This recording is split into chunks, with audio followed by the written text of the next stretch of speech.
Hi, I'm Rowena Willard-Wright. I'm the Senior Curator for English Heritage, and I've had the pleasure today of helping them open up the tunnels, Dumpy level, at Dover Castle, which is where Operation Forlex happened just prior to the Cuban Missile Crisis in 1962.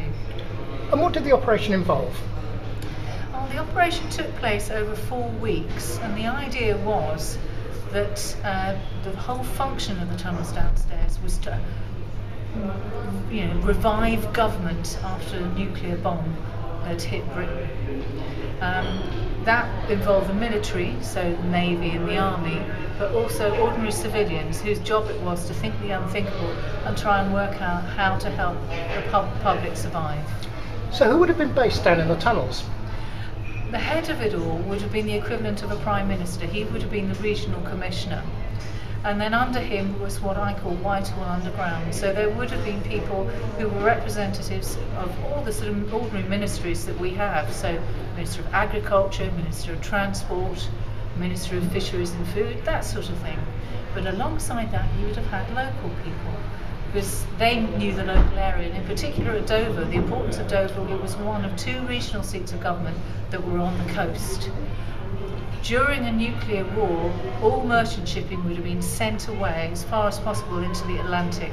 So it would have been Dover which would have provided the supply line for food coming back into the country. But it was never designed to be blast-proof, was it? It wouldn't have protected people from a direct atomic strike. No, it wasn't a nuclear bunker as such. It was a fallout shelter.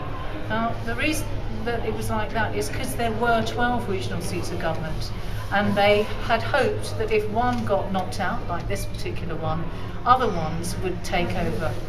Thank you very much. In 1962 to take part in the exercise Forlex. And on arrival here at Dover, I was told to report to a Commander R&R who was going to be my boss. And it appears that he and I both received no pre-briefing on what to do or what was expected of us. And indeed, when he received an exercise signal saying there'd been a nuclear burst in the channel, he initially thought it was the real thing.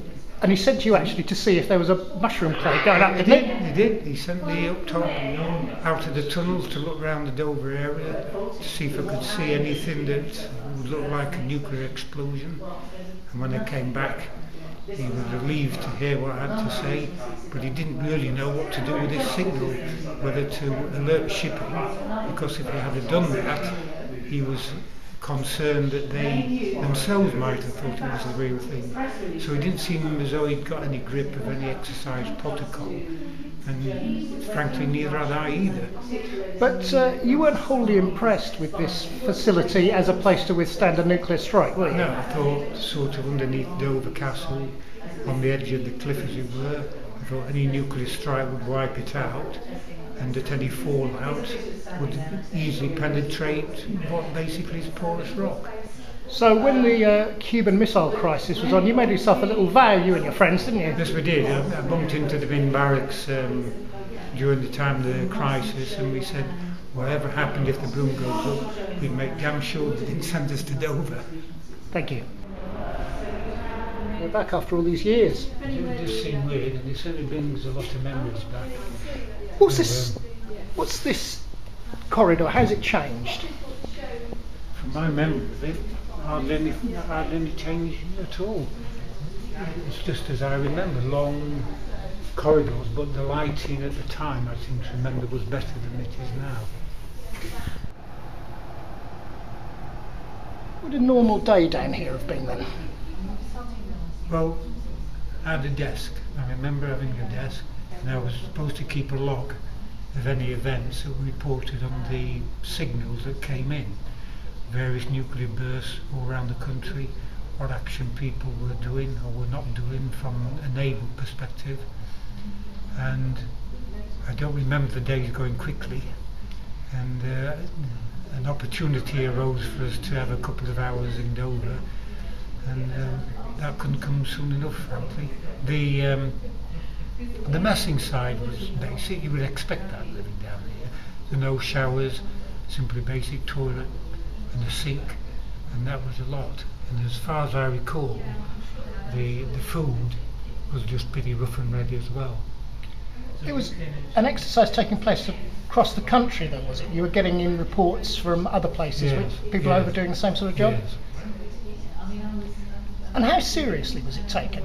Because at the time, the threat of nuclear war was there, wasn't Well, it? I think the actual exercise was supposed to be very serious. It was a NATO exercise.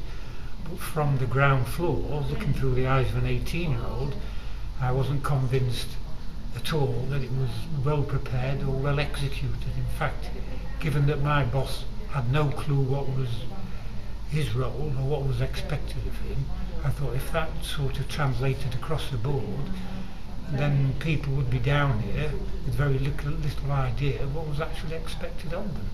So thank God nothing actually really did happen. Absolutely. So, if the worst had come to the worst and this place was being used, what's to stop the ordinary people of Dover, who may know this place exists, trying to get in and trying to get the shelter and the food that's there? Well, Dover in some ways was one of the better protected regional seats of government because it was a Dover castle. We'd still got those old-fashioned defences, high walls and moats and ditches, and they would have been as much defence as any army standing along the battlements, because they would probably have had troops here as well who would have been told to fire at will if they felt that this place was under threat. And do you think they would have done? Yes, I do.